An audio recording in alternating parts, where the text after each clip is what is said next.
ছবি দেখলাম ফেসবুকে ছায়ানটের ভাঙচুরের। একটা ছবিতে চোখ আটকায় গেল। ওয়াহিদুল হকের ছবিতে ধারালো কিছুতে আঘাত করিয়া মাটিতে ফেলে দেওয়া হয়েছে। এই মানুষটার স্নেহ প্রশ্রয়ে আমি বড় হয়েছি। সেই কৈশোরে তার হাত ধরে কত শহর ঘুরছি তার ঠিকানা নাই। আমার বাবার বন্ধু সঙ্গীত গুরু ওয়াহিদুল হক, আপনারা বুঝতে পারতেছেন আমি ঢাকায় থাকলে ওই ছবিটা অন্তত বুক দিয়ে আগলাইতাম। ছাত্র ইউনিয়ন সিপিবিআর ওয়াহিদুল হকের লেসপেন্সার হওয়ার কারণে ছায়ানটের এই ঘটনা এক বিচিত্র অনুভূতির সামনে এনে আমাকে ফেলছে। পাকিস্তান আন্দোলন করা বাঙালি মুসলমানদের ছেলেরা যখন পাকিস্তান ভাঙ্গা বাংলাদেশ রাষ্ট্রের জন্ম দিল, সেই সময় বাবা একই সাথে সুখ আর দুঃখের অনুভব করছিল। আমি সেই অনুভূতির মুখোমুখি হয়েছি। ছায়ানট নিয়ে আলোচনাটা সূক্ষ্ম এবং জটিল। আশা করি বিষয়টা একটু মনোযোগ দিয়ে শুনবেন। আমাদের জানা দরকার যে ছায়ানট কেন এই আক্রমণের শিকার হইল, ছায়ানটের বিরুদ্ধে কেন বাংলাদেশের সাধারণ মানুষ বিলা হইল। অনেক প্রশ্নের জবাব পাবেন।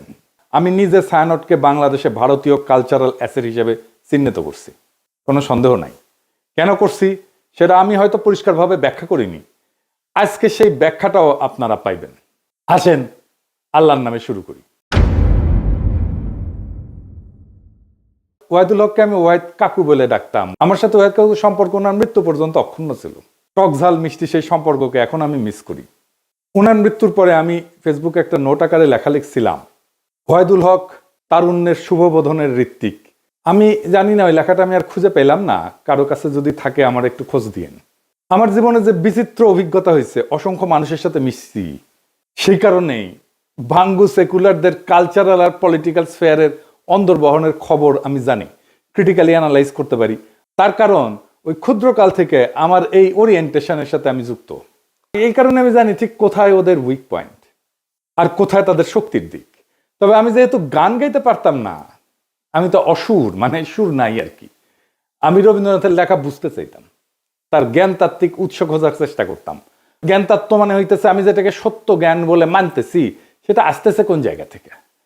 এই জায়গাগুলোকে বলা হয় জ্ঞান তাত্ত্বিক উৎস বা এপিস্টেমিক সোর্সেস, দর্শনের ভাষা। মানে এই গানটা কি বুঝায়, মানে ধরেন তুই ফেলে এসেছিস কারে মন মন রে আমার, তাই জনম গেল শান্তি পেলি না রে মন মন রে আমার। অথবা ধরেন প্রাণ চায় চক্ষু না চায়, মরি একিতর দুস্তর লজ্জা, সুন্দর এসে ফিরে যায় তবে কার লাগে মিথ্যায় শয্যা, মুখে নাহি নিঃস্বরে ভাস, দহে অন্তরে নির্বাক বহ্নি, ওষ থেকে নিষ্ঠুর হাস, তব মর্মে যে ক্রন্দন তন্নি, মাল্য যে দংশিছে হায়, তবে শয্যা যে কণ্টক শয্যা, মিলন সমুদ্র বেলায় চির বিচ্ছেদ জর্জর মজ্জা। আহা কি মধুর! মনে করিছেন এটা প্রেম প্রীতির গান? জিনা জিনা ভাইজান, এটা অন্য জিনিস। আমার একটা বই আছে রবীন্দ্রনাথ অন্য আলোয়, রবীন্দ্রনাথের অনেক গানের অর্থ ওইখানে ব্যাখ্যা করেছি। একদিন দরকার হইলে যদি টাইম পাই তাহলে একটা এপিসোড করে ব্যাখ্যা করতে পারি গান ধরে ধরে এটা কি বুঝায়। তো এই গানের অর্থ আবিষ্কার করতে করতে, তার অন্তর্গত দর্শন খুঁজে বের করতে করতে একসময় আবিষ্কার করলাম রবীন্দ্রনাথ আসলে উপনিষদ। উপনিষদ মানে হিন্দুদের প্রধান ধর্মগ্রন্থ, তার একটা। উপনিষদের কন্টেম্পোরারি বা আধুনিক উপস্থাপনাই হইতেছে রবীন্দ্রনাথ। ওয়াহিদ কাকুর সাথে আলাপগুলা করতেই পারতাম না, আমাকে এই উপনিষদ আর রবীন্দ্রনাথ সংক্রান্ত আলাপগুলা করতেই দিতেন না।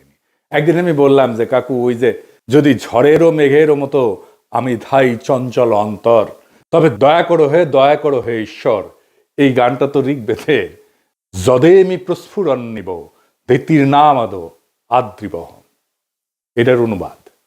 ওয়াহিদ কাকু ভীষণ রেগে উঠে বললেন, তুই আর একটা ঋগ্বেদের শ্লোক অনুবাদ করে গান লিখে আন, দেখি কেমনে পারিস। তো বেদ আর উপনিষদের সাথে রবীন্দ্রনাথের লেখার অদ্ভুত সাজুজ্যের কথা বললেই ওয়াহিদ কাকু এইভাবে চেতে যেতেন। আমি বলতাম, বুড়া চেতে কেন? পরে বলছি, ক্ষুদ্রকালে আমি রবীন্দ্রনাথের রাজনীতির গুরু উদ্দেশ্য খুব পরিষ্কারভাবে ধরে ফেলছিলাম। উপনিষদ ঋগ্বেদ পড়তে বাধা নেই, অবশ্যই বাধা নেই। নিশ্চয়ই জ্ঞান অর্জনের জন্য ধর্মগ্রন্থ পড়া উচিত, আলোচনা করা উচিত। আমি সবাইকে উৎসাহ দিই পড়তে সব ধর্মগ্রন্থই। কিন্তু সেটাকে রবীন্দ্রনাথের মুড়ায় পরিবেশনের উদ্দেশ্যটা কি? এইখানে আপনি ছায়ানট প্রতিষ্ঠার উদ্দেশ্য বুঝতে পারবেন। কি সেটা? উদ্দেশ্য হইতেছে এই যে ইন্ডিয়া চায় বাংলাদেশের মুসলমান ধর্মে মুসলমান থাকুক নামে, কিন্তু সে তার ইনার সেলফে, ভিতরে অন্তর্গতভাবে সে ধারণ করবে হিন্দু ওয়ার্ল্ড ভিউ, হিন্দু বিশ্ব দৃষ্টি। আপনি দেখেন যারা রবীন্দ্র অনুরাগী তাদের মধ্যে আপনি মুসলমানদের সহজাত সাহস, শক্তিময়তা, অ্যাডভেঞ্চার প্রিয়তা, দুর্দমনীয় একরোখা মনোভাব খুঁজেই পাবেন না। তারা রাষ্ট্রের সার্বভৌমত্ব লুট হয়ে যাইতেছে, সেখানে সিল করে বেড়ায়, ফুল লতা পাতা নিয়ে বসে আছে, মনে মনে ভাবে বাংলাদেশ ভারতের একটা প্রদেশ হয়ে গেলে তো ভালোই। একজন গভীরভাবে প্র্যাকটিসিং মুসলমান, একই সাথে গভীরভাবে রবীন্দ্র অনুরাগী আপনি খুঁজে পাবেন কিনা আমার খুব সন্দেহ আছে। খুব রেয়ার হয়তো খুঁজে পেতে পারেন, খুবই রেয়ার। রবীন্দ্রনাথকে বাংলাদেশের এলিটরা গ্রহণ করছে, সাধারণ মানুষ কখনোই গ্রহণ করেনি এই কারণেই। এই জন্যই এলিটরা ভারতমুখী, এই জন্যই এলিটরা ফ্যাসিবাদের খুঁটি। আমাদের ডিজাস্টার হয়েছে। আমার সোনার বাংলাকে জাতীয় সঙ্গীত করার সময় রবীন্দ্রনাথকে পলিটিক্যাল আর সোভারেন প্রোটেকশন দেওয়া হয়েছে এবং তাকে পবিত্রতা দেওয়া হয়েছে এই জাতীয় সঙ্গীত করার কারণে। দ্বিতীয় কারণ হইতেছে আমাদের রাজনৈতিক জনগোষ্ঠী হিসেবে এটা ক্রিস্টালাইজ হওয়াটাকে বাধা দেয় রবীন্দ্রনাথ। কিভাবে? রবীন্দ্রনাথ বাংলাদেশের যেটা ডমিনেন্ট মুসলিম কালচার, এটাকে পলিটিক্যাল ক্রিস্টালাইজেশনের পথে বাধা হইয়া দাঁড়ায়। আমি একটা উদাহরণ দিই, খুব বাস্তব উদাহরণ। সারা দুনিয়ায় আপনি ইন্ডিয়ানরা দেখছেন না, যারা বাইরে থাকেন তারা দেখছেন ইন্ডিয়ানদেরকে। তাদের নানা পার্টি আছে, নানা দল আছে, কংগ্রেস আছে, সিপিএম আছে, বিজেপি আছে, এটা সেটা আছে, মেলা দল আছে, কিন্তু রাজনৈতিক মত পার্থক্য আছে। কিন্তু তা সত্ত্বেও ভারতের প্রশ্নে একটা রাষ্ট্র প্রশ্নে প্রবল হিন্দুত্ববাদ চলতেছে ভারতের। তারপরেও দেখেন মোদি ভারতীয় কমিউনিস্টদের সাথে ব্যক্তিগত সময় কাটায়, হাসি ঠাট্টা করে। আমরা পারি না কেন? আমরা কেন বিভক্ত? আমরা কেন রাজনৈতিক মত পার্থক্য সত্ত্বেও রাষ্ট্র স্বার্থে এক হইতে পারি না? আমাদের রাষ্ট্র প্রশ্নে একটা হইতে রবীন্দ্রনাথ বাধা দেয়। রবীন্দ্রনাথ যে ওয়ার্ল্ড ভিউ, সেখানে মুসলমান থাকতে পারে না, থাকা সম্ভব না, রবীন্দ্রনাথের লেখালেখির মধ্যে নাই। তাই রবীন্দ্রনাথ প্রভাবিত আমাদের কল্পিত রাজনৈতিক জনগোষ্ঠীর মধ্যে দাড়ি টুপি পরা সাধারণ মুসলমান জায়গা করে নিতে পারে না। অবচেতনে আমাদের এলিটদের রবীন্দ্রনাথ ভাবতে শেখায় ওরা আমাদের মতো না, ওরা আদার। রবীন্দ্রনাথ ভারতে হিন্দু ধর্মকে ভালোবাসতে শেখায়, রবীন্দ্রনাথ বাংলাদেশে মুসলমানদের আদার করে ঘৃণা করতে শেখায়।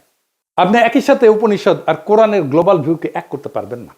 আপনি কোএক্সিস্ট করতে পারবেন, সহাবস্থান